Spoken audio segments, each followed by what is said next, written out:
बहू वैशाली की शादी को कुछ ही महीने हुए थे। सुबह का वक्त था।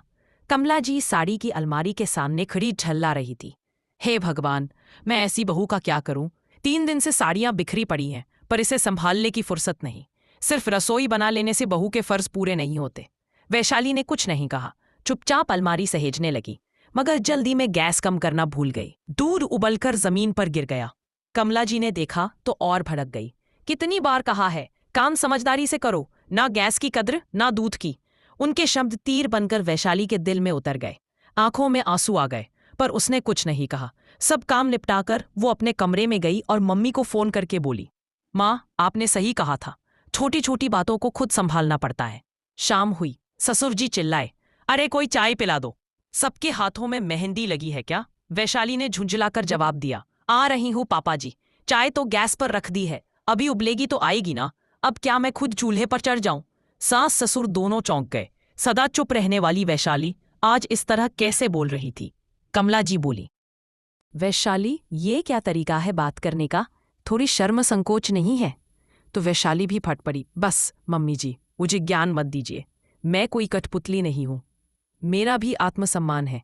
हर बात पर डांट सुनना मुझे भी अच्छा नहीं लगता।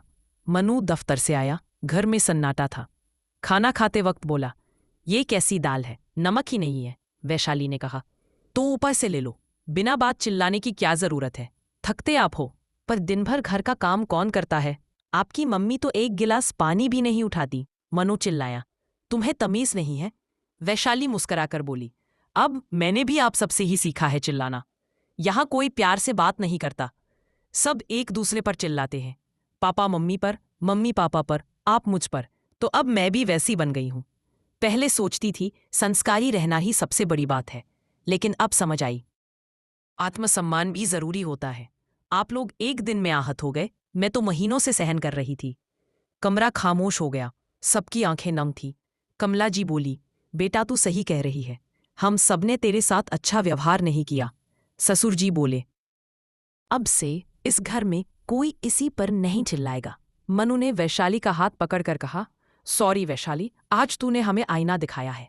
वैशाली मुस्कुराई, बस इतना समझ लीजिए, प्यार से बोला गया एक शब्द इसी भी घर को स्वर्ग बना सकता है। जहां सम्मान है वही सच्चा घर है।